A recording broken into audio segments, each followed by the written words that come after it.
SAARC Cultural Center. I welcome you all to this afternoon's second session of the SAARC Talk Series 2025. This is Dr. Beena Gandhi Devi, Deputy Director to Research, SAARC Cultural Center, Sri Lanka. This afternoon, we have with us an eminent speaker and the former Minister of Education, Professor T.S. Powdyel, Royal Government of Bhutan. Welcome, Professor. Welcome all the online participants for joining us. I request all the participants to mute themselves while the lecture is going on, and there will be a question and answer after the lecture. And participants are also requested to drop in their comments or if they have any queries in the message box down below. And all the participants can also give their email in the message box so that we can email them all the information regarding the upcoming events. As I have mentioned, this afternoon we have Professor T.S. Powdyel, who is our speaker of the month. Professor Powdyel is a 𝐒𝐞𝐬𝐬 Peace Laureate, former Minister of Education, Royal Government of Bhutan, and also an educator. Professor has represented Bhutan at many important fora around the world. He has been awarded an honorary doctorate in innovation education for his outstanding contribution in global education. His book, My Green School, has been translated into 19 major languages around the world, and it's also being taught in many institutions. Professor is also a recipient of the Distinguished Service Award, Global Education Award, and Institutional Award, the honor of 𝐒𝐞𝐬𝐬 for his contribution to nation building and advancement of holistic learning at home and beyond. Recently, Professor Powdyel was inducted into the prestigious Marinense Academy of Letters, Brazil, in March 2025. This afternoon, he's with us to share his deep insights on education based on his lifelong experience in his lecture, which is titled as SAARC Universities Securing the Soul of Their Role. So with this, Professor, I request you to start your lecture. Over to you. Thank you, Professor Deori, for this very kind invitation to participate in this conversation this afternoon. I would like to extend my very warm greetings from Thimphu, the capital city of Bhutan, this afternoon, and wherever you are, members of the SAARC family of nations. I would like to also join Dr. Deori to welcome all of you to this conversation this afternoon.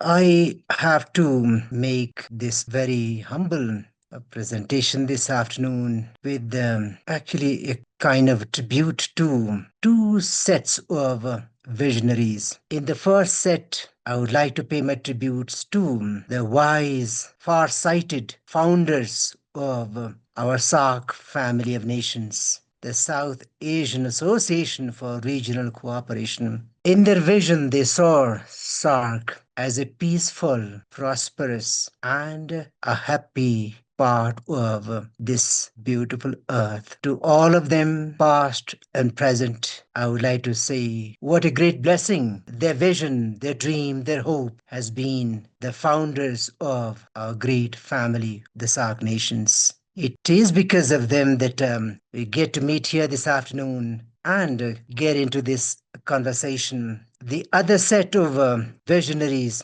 that I have to pay my tributes to, the founders of our great universities. Right from times immemorial, when the idea of the university was envisioned by those great founders, they anchored their vision to the ultimate ideas underlying all phenomena. Ideas like the universal truth, fundamental relationships underlying all phenomena, the eternal ideas, abiding laws of nature beyond the here and the now. It was thanks to their vision that we have these great temples of learning called universities. They imagined the place of universities as a meeting of great minds and scholars, teachers, in a place in which studies, the great ideas of humanity would actually happen. They could have chosen to do something else, but they anchored their vision to the greatest ideas of humanity, the most fundamental laws of nature, our relationship with the divine, our place in the world, ideas of truth, beauty, and goodness. They went to the very soul phenomena, to all of them visionaries, founders, universities, past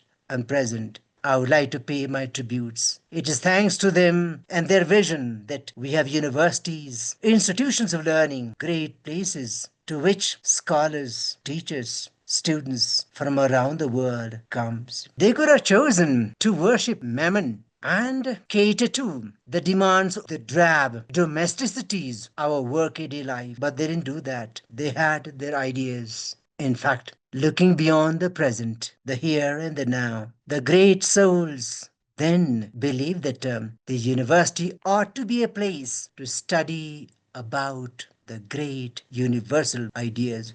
Universe, the Latin root of university, universitas, magistrorum et scholariums, a community of teachers and scholars. This is what the university was meant to be. I say that in this presentation, I'm not talking about any one university in any one country. The title, of course, this little presentation is Our SAARC Universities Reclaiming the Soul of Their Role. I say that every institution, just as indeed every nation, has at least two lives. One is the outer life and the other is the inner life. The outer life is what our eyes can see, the obvious, the objective, the physical, the architecture, the structures, the materials, the buildings, the classrooms, the offices, meeting halls, walkways, sporting facilities, laboratories, libraries, the automobiles, the men and women who congregate there. See. So this is the outer life of the university, just as indeed this can also be the outer life of nations. Life, the physical self, the physical dimension that the eyes can see. But a university also has a very deep, sublime inner life. Sometimes the outer life can be extremely splendid, state-of-the-art architecture, material resources, rich, fabulous buildings. They can be endowed with the best of resources, physical facilities. But these facilities, the physical dimension, the objective self of our universities, schools, colleges, institutions can go only so far and no further. See. So what is it that keeps universities going? What is it that animates universities, keeps them alive? It is the inner life. And what is that inner life of universities? I would like to believe that the inner life of universities, our places of learning, our temples of learning, consists in the foundational vision, the dream, the aspiration, the hope with which the founder or the founders at that moment of truth decided that we ought to have this university. We have to build this university and house it within the structures of this university, that dream, that vision, that hope. Why do we need the university? What is the dream about that university? What do we hope to achieve? So that hope, that foundational vision, that dream that went into the making of the university is what I consider to be the soul of the university. The role of the university is defined by that soul. What was the original intention, the original vision, the original dream that went into the founding of the university, the school, the college, a place of learning. See. So, the outer life will go only so far. But what is important? To keep the outer life alive, to keep it relevant, to keep it vital, and to keep it worthwhile and meaningful is the inner life. Without the inner life, without the vision, without the dream, remaining vibrant, remaining radiant, remaining live, the outer life atrophies. It reduces over time. It becomes irrelevant. So it is important for universities to remain relevant, vibrant, live by returning to the soul, the foundational vision, the dream that began that university, that college, that school, that place of learning, that institution, that organization. So for me, the soul and the role have got to come together, harmonize. The soul needs a role to manifest itself, but more importantly, the role needs the soul to remain relevant, vibrant, and live and worthwhile. So we might ask, when we built our universities, in the first place, it could be in India, could be in Bhutan, Afghanistan, Pakistan, Sri Lanka, the Maldives, Nepal, Bangladesh, or anywhere in the world. When we set up our university or our SAARC university, when we set up that university, what was the dream? What did we want to achieve? Was it to cater to the needs of the market, or was it to serve a bigger purpose, a higher goal? Was it to make our young men and women literate, qualified, or was it to make them better human beings? Was it for human and societal flourishing, or was it merely to cater to the needs of the competitive market, the corporations, the companies? So, what was that moment of truth? What was that moment of truth? That moment that made the founders decide, yes, we are going to have this university. We are going to build this university. And in this building, in this complex, in this little universe, we are going to enclose our dream. We're going to enclose, enshrine our vision, our hope for humanity, our hope for our society, our hope for our nations, our hope for the world. What was the moment of truth? And are we close to that moment of truth? How close are we to that vision, to that ideal, to that soul? Or have we moved away from that foundational vision, that dream, that hope? The bigger the gap between the soul and the role, the worse it is that we are doing. The closer the distance, the nearer the distance between the role of the universities and its soul, the better off the universities are. They're live, they're vibrant, they're relevant. Otherwise, they could be simply functioning as physical structures, entities operating at a very low level of purpose or worthwhileness. That's why it is important to keep remembering what was that moment of truth that led to the foundation of my university. That moment at which the founder decided that this is going to be the motto of the university, this is going to be the vision of the university, and how close are we to that vision. So the tension between the role and the soul, the tension between the ideal and the real are extremely important as we navigate the changing times. Otherwise, in today's VUCA world, as they say, volatile, uncertain, complex, ambiguous, this world, our universities, our colleges, our schools are having to operate in the real world. But if we sell our soul to the real world and do not have an abiding vision, an inspiring vision, there will be no incentive for the universities to operate.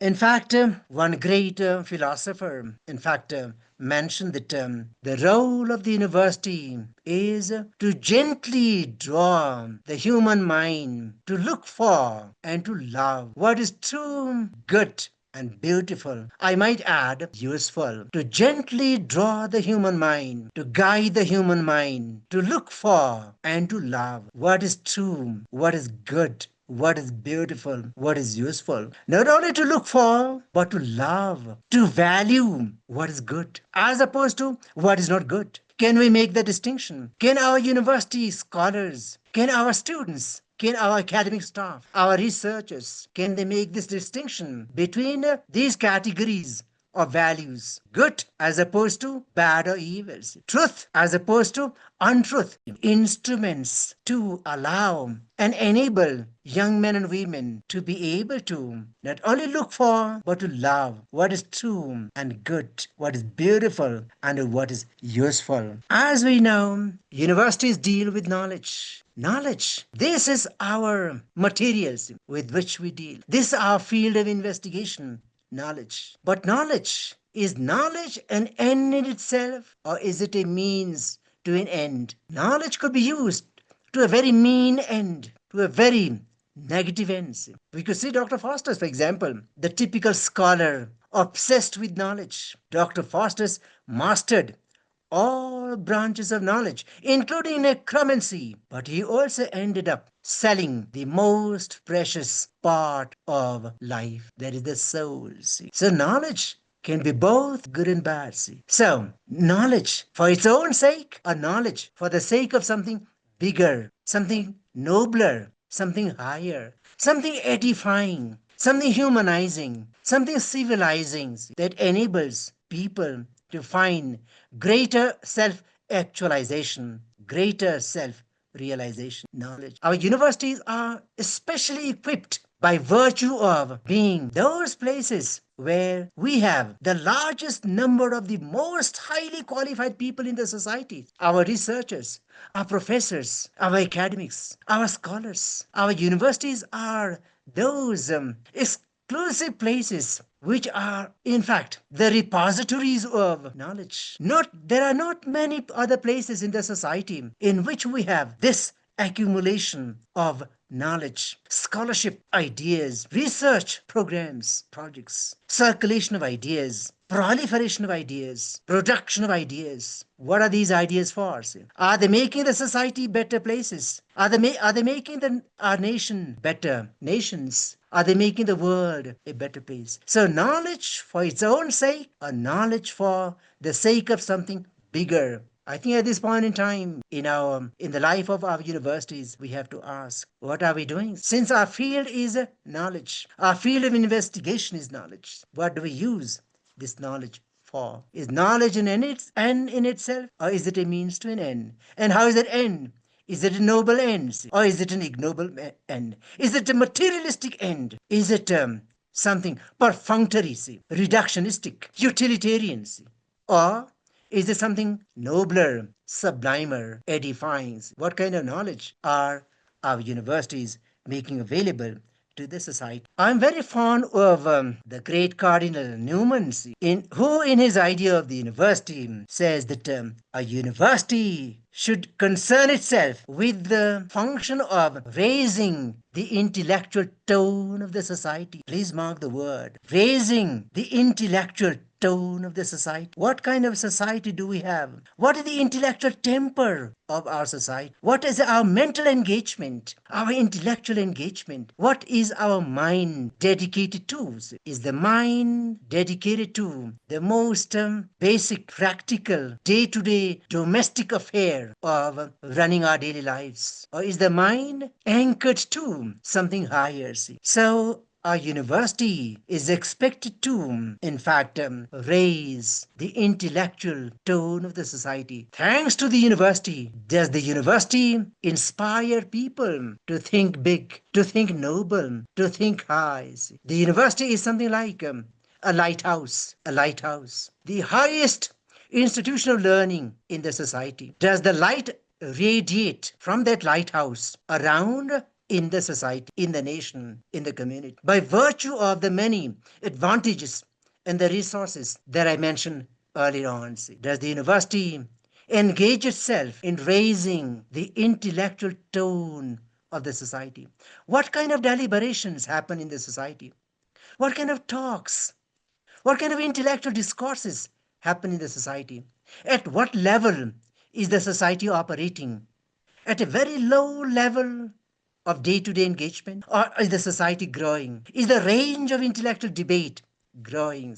Is the range of ideas, the interplay of ideas, the fertilization of ideas happening because of the presence of the university? So raising the intellectual tone of the society? Does the university contribute to the refinement, the raising of that intellectual tone, the tones? Today we can hear debates, discussions, conferences, workshops, seminars. What is happening in these seminars, conferences, workshops? What is the level of discussions? What is it that keeps the discussion not only alive and relevant, but inspiring, that raises the intellectual life of the societies? Cultivating the public minds, cultivating the public mind. Cardinal Newman required that the university engage itself in cultivating the public minds. For me, education is the only noble sector, the noble sector. No other sector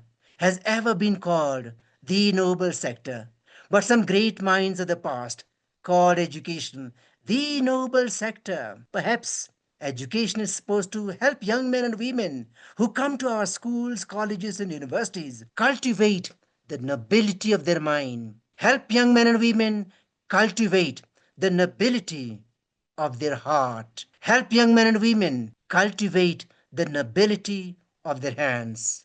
Imagine education engaging young men and women on the principle of nobility that brings together the head, the heart, and the hands. The quality of the society that such graduates make or create will be different. Imagine the society when the head and the heart and the hands are engaged on the principle of, on the platform of nobility, the noble sector, education, the noble sector. It can happen anywhere: school, college, university.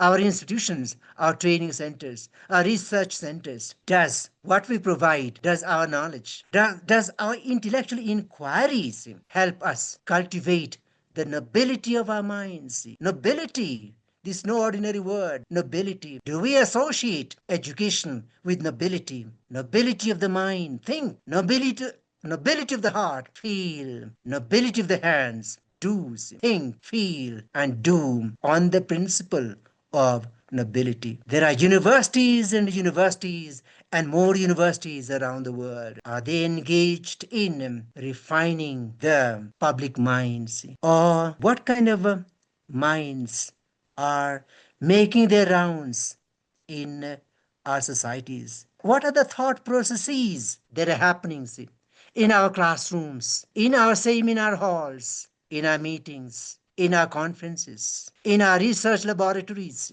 Are we raising the quality of our minds, the quality of our hearts, purifying national taste, purifying national taste? Imagine. Again, this is such an important responsibility that Cardinal Newman thought of. Purifying national taste. What are the major obsessions of the current generations? What are we engaged in? What are our principal preoccupations? Are we engaged? Are we busy in managing the show? Somehow keep things going and ensuring that there's no trouble? Or are we going beyond that, enabling the flourishing of the society, enabling the enlargement of human beings, feelings, thoughts, creativity, the capacity to imagine, the capacity to expand the range of social life, individual life, national life, global lives, purifying national taste? So, can the universities, by virtue of the fact that they're especially positioned to engage in nobler thoughts, to engage in higher thoughts, can the universities actually also engage in purifying national taste? Are we falling for anything and everything? Or are we after something wholesome, pure, edifying, something that elevates our thinking, expands our feelings, makes us more caring, makes us more seeing, makes us more feeling, makes us more sensitive? Can the universities, by virtue of the tremendous strength that they have, engage themselves in organizing the way the society might actually operate? Is there something that can inspire our communities, inspire our society, our people, see. And supplying the true principles to popular, supplying true principles to popular enthusiasm and sobriety to the ideas of the age. Sobriety, this is a defining word. Sobriety of the age. Can the universities and what they do provide a kind of a platform where people become more reflective, more reflective. Today, all of the world, everybody is so busy, so active.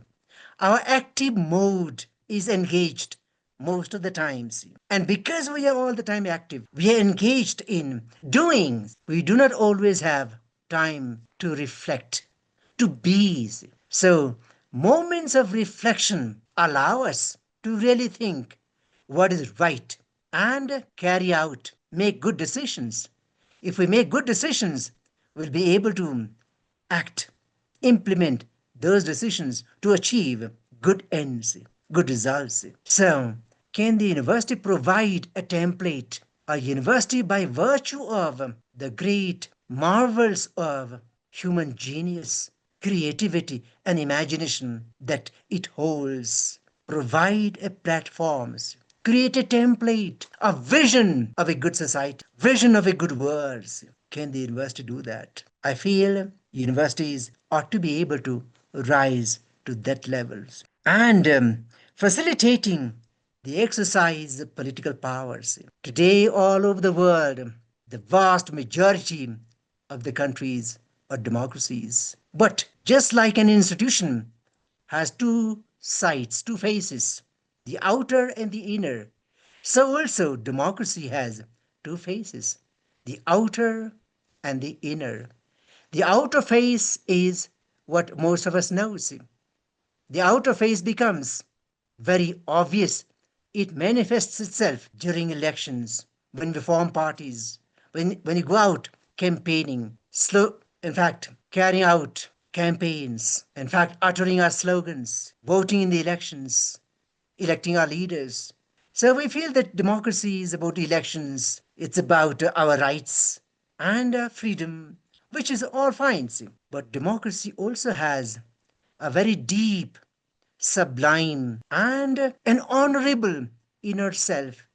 That inner self of democracy is built on the principle of moderation, mindfulness, sensitivity, a sense of mutual respect, honoring each other, celebrating each other, and promoting the best ideas, empowering individuals on the strength of their character, empowering individuals on the strength of their integrity, honesty, sincerity, a sense of responsibility.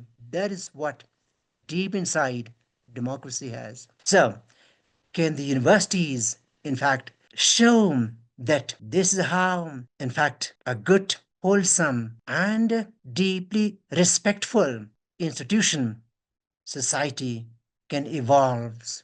Otherwise, we're very, very busy all the time in cultivating the outer life and have no time to cultivate the inner life. That's why there are so many different kinds of problems in the world today.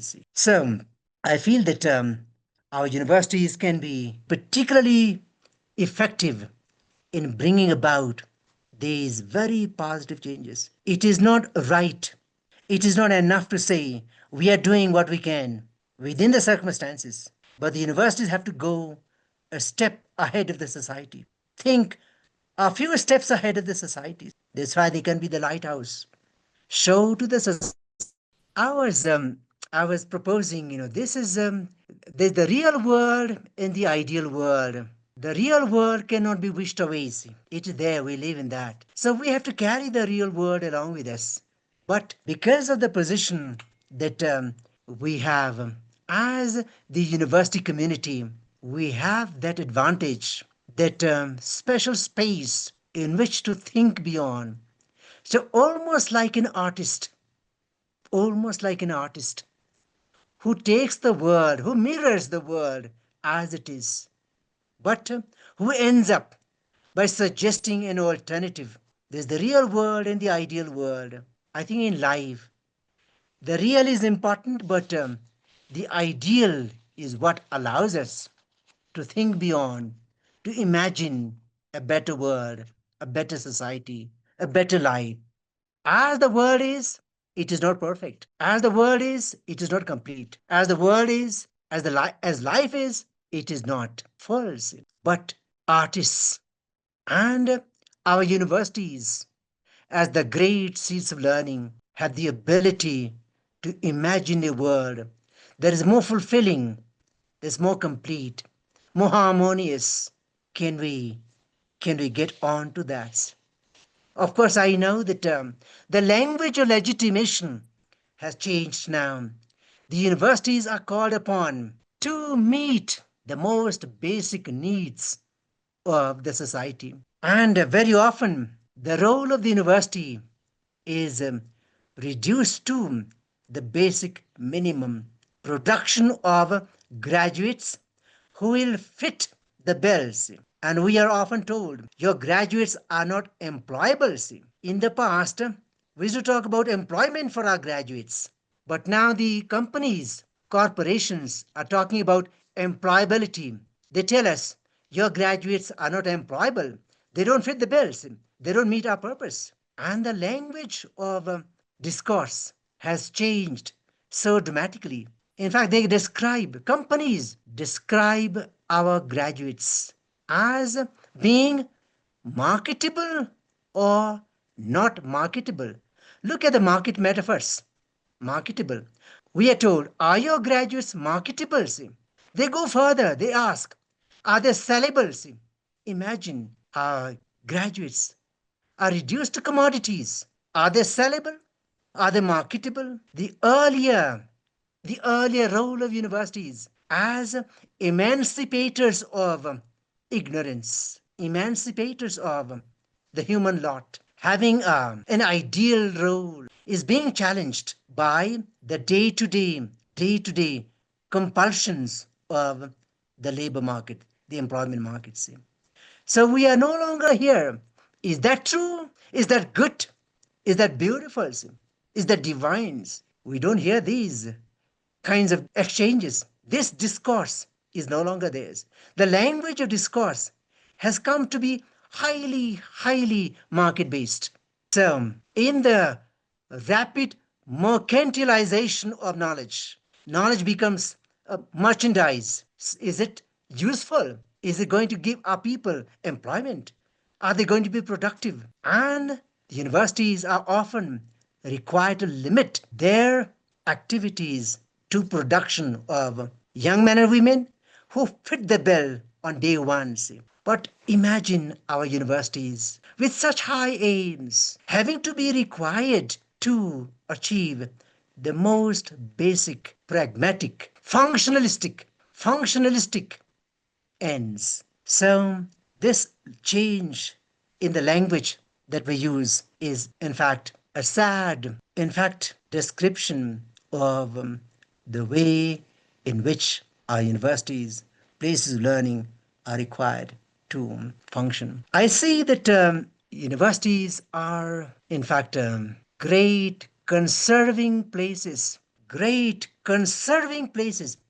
What do they conserve? They conserve the dreams of humanity. They conserve our vision of what is true. They give us notions of what is true, good, and beautiful, and useful.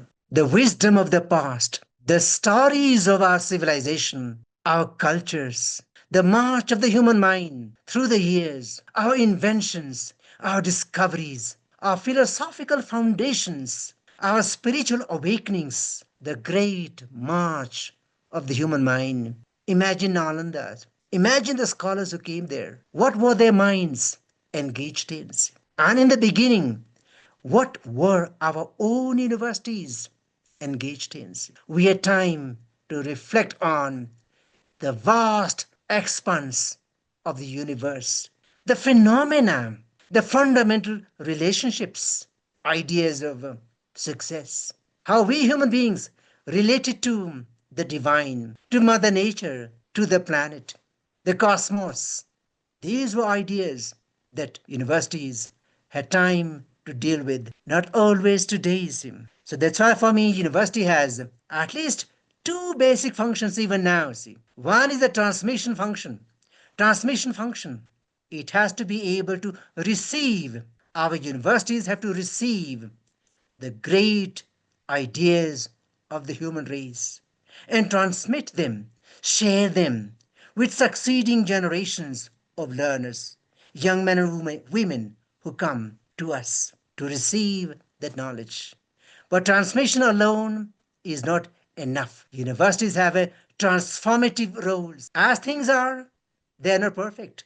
But how can we transform the current situation, change the current situation with the power of education?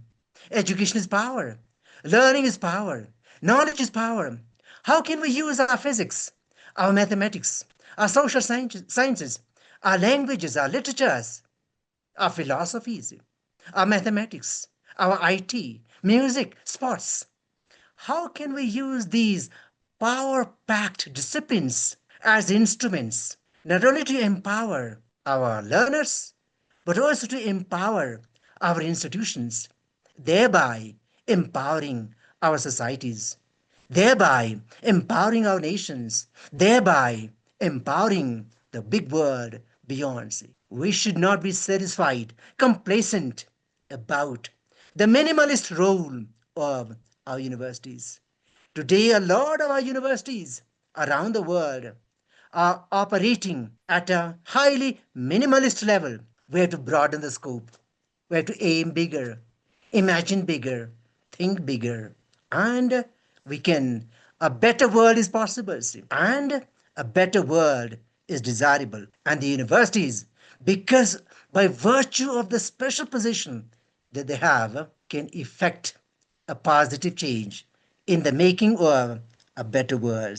So I believe that as great conserving places, as places that make great things happen, I feel that our universities have to actually go beyond what we are doing at the moment. And I believe that our universities are also the trustees of the societies, the trustees of the society. In times of need, in times of great intellectual thirst, intellectual hunger, in times of our deep emotional, psychological vacuum, what do the citizens look for? They look for great ideas. They look for big ideas. They look for directions. They look for light. And can the universities provide that light? So the universities are the trustees. The community should be able to believe that here is a place which is still ideal, which is still noble, which is still sublime. Here is a temple of learning. It is pure. It is uplifting. It is elevating. It's inspiring. It's ideal. The community, other institutions, the market, other organizations should be able to look up to the university as a trustee of their faith, of their belief, of their hope, of their dreams. So I believe that the university should act as a system. It is a system. Over time, we have built the university as a system. There are ways in which the university operates, functions, and that is important. It has to provide stability, provide certainty, it has to be a factor of constancy, but at the same time, it has to be a satellite. System and satellite at the same time. Satellite to radiate the light around, to guide people, to guide the society, to guide the world. So the university functioning both as a system, conserving places, stable, providing stability and certainty at this very, very rapidly changing time. The time of artificial intelligence, new innovations, things being so short-lived, everything being so transitory and ephemeral. The university should be able to provide some kind of stability, constancy to mediate, to navigate the vagaries of time and change. Most importantly, I feel one of the most important functions of universities is to keep the faith. Faith, to keep the faith. Universities are the keepers of faith. I'm not talking about religious faith, belief, confidence, trust, keepers of faith. This is not a perfect world, but with all its imperfections, it is still a good world. Can we trust that this is so? See? Can we believe that this is so? See? With all its imperfections, this world is still a good world. There are more kind people in the world than there are unkind people. There are more good people in the world than there are bad people. See? There are more good deeds in the world than there are bad deeds. There's so many bad deeds, evil deeds happening all the time. But there are also far more good deeds happening. Life is not perfect, but with all its imperfections, life is still beautiful. It is still worth preserving, worth celebrating, and worth honoring. Can the universities, in fact, be the holder of this belief? Can they hold this confidence, this belief, this hope that it makes sense? It makes sense to be a good person. It makes sense to have a good institution. It makes sense to have a good society. It makes sense to be responsible, to be honest. We win in the end. Good will win in the end. Truth will triumph over falsehood. Goodwill will have the better of, goodwill will get the better of ill wills. Can the university hold this space, hold this faith? I think it ought to. Who will otherwise? Most of our institutions are not as well resourced, both in material as well as in human terms, as our universities. Are the greatest as the greatest centers of learning, carrying the hope of the society, the learners.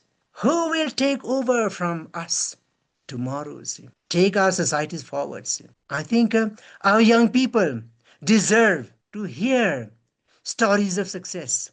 Our young people deserve to hear stories of goodness, stories of nobility, stories of beauty, succeeding, see? Nobility, sublimity, beauty, positive energy, goodwill, friendship, human solidarity, human divinity, succeeding. See? In my country, Bhutan, we believe that all life is precious, but human life is the most precious of all. See? That's why we call human life Milu Rinpoche, the precious human being. See? The precious human being. See? We have to have faith in life, faith in living, faith in doing a good job, faith in protecting Mother Nature, our planet Earth. If we protect Mother Nature will protect us. If we take care of the soil, the earth on which we walk, the earth will look after us. Take care of the air that we breathe, air will protect us. Take care of the water that we drink, water will take care of us. Take care of the vegetation, and vegetation will take care of us. So, at the end of the day, I feel nothing is more important than life and belief in the preciousness of life, in the primacy of life, and all the learning that happens in our universities ought to be in the direction of securing and safeguarding the primacy and the preciousness of life in all its multiple forms. So that is at the soul of our institutions, at the ideal level, at the most fundamental level. By role, where have we reached? So it is important that we keep returning to the soul of our roles. If we are divorced from the soul, our role becomes weak. It becomes irrelevant. It atrophies over time.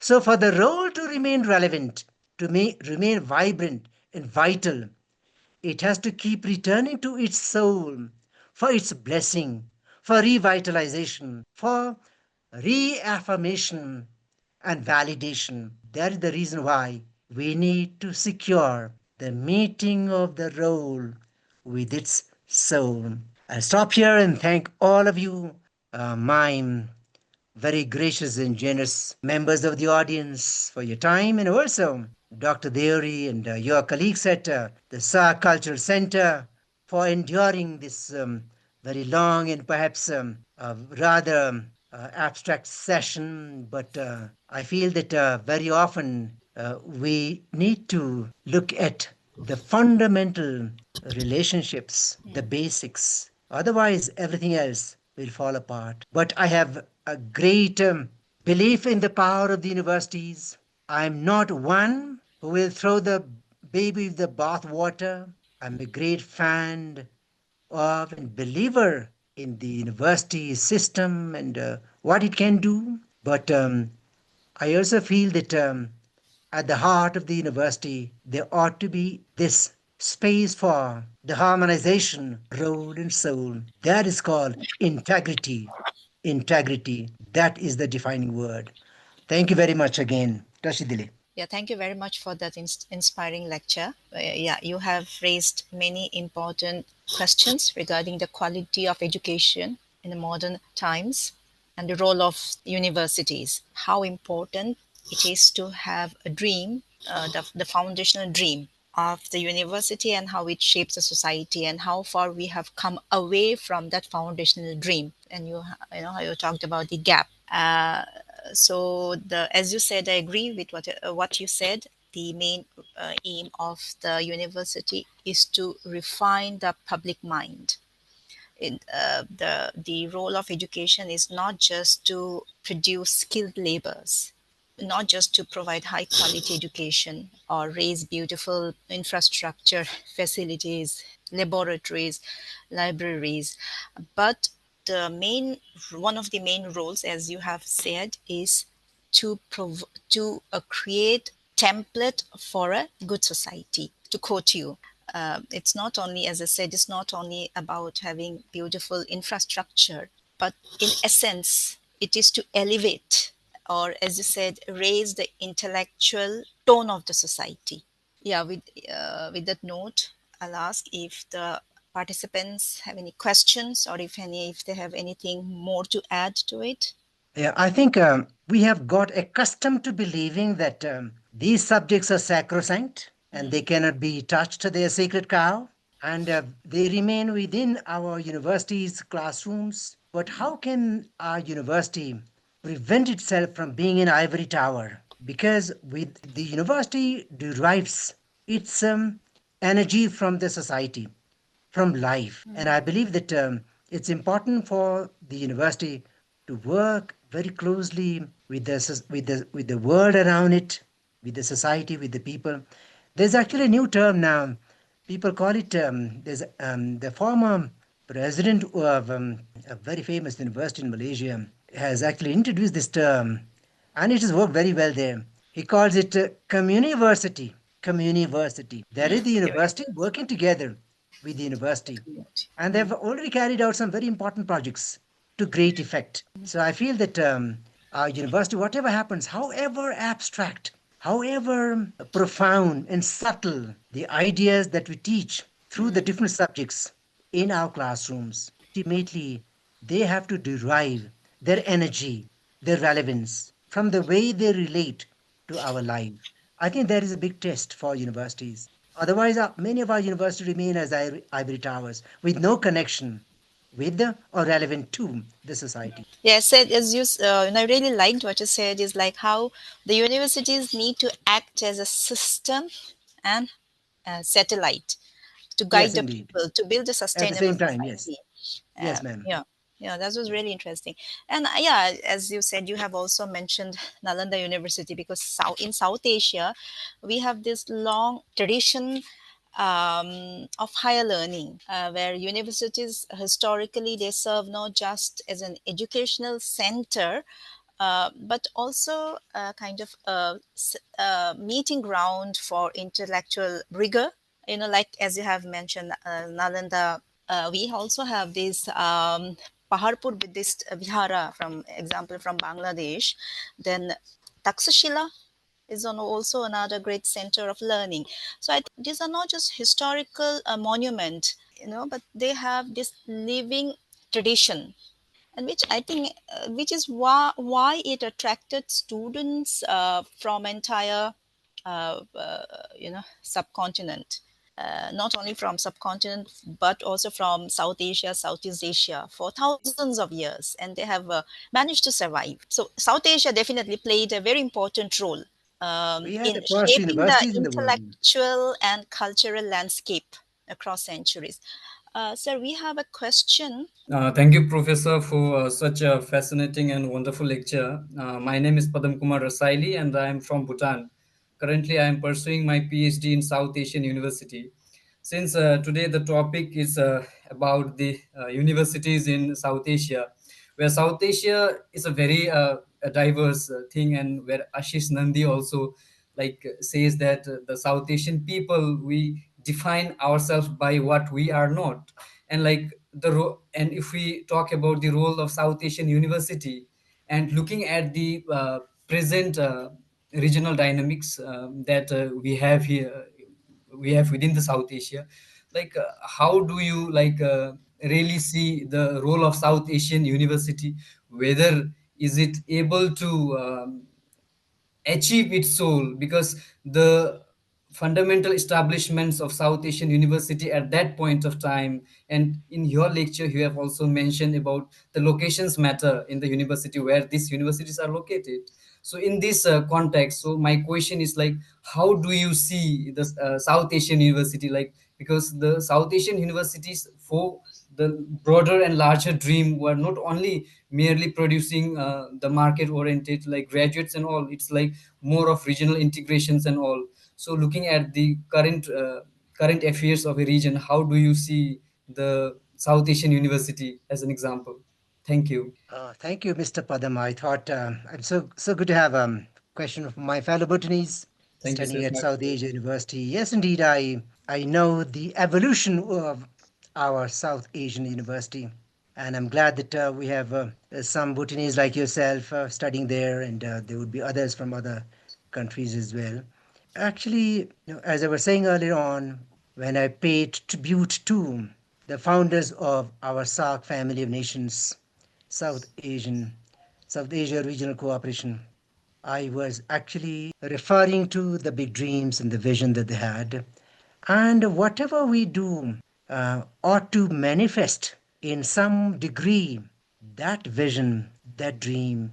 And it was a kind of an umbrella university, South Asian University. We imagined that university as an all-embracing umbrella university, rediscovering, reaffirming, and reasserting the greatness of our civilization, South Asian civilization, South Asian cultures, the South Asian awakenings, intellectual awakenings, our spiritual awakenings, our philosophical awakenings, our scientific awakenings, our humanistic awakenings. My wish for our South Asian University is to actually be the cradle for the rediscovery, reaffirmation, and reassertion of the South Asian mind in the diverse fields of human endeavor. Of course, it is still a very young university, and I'm sure it will grow and develop, but it must broaden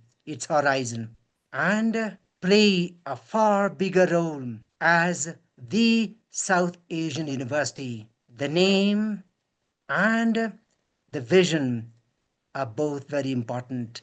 Thank you, Mr. Padam. Thank you, Professor, so much. It was really very, as I said, it was very encouraging and also inspiring because when you mention about the quality of education, the role of university. Yeah, so a seeker of true knowledge. So where you also mentioned about where knowledge is not the end, but a means to an end. And what end? If it's a noble end, the what what sort of knowledge you are seeking for, what kind of scholarship you are looking for, and whether with this knowledge, with this scholarship, is making our society a better place to live. Okay, if there is no more questions, then we'll end it here. So, Professor, thank you very much once again. We're extremely grateful to you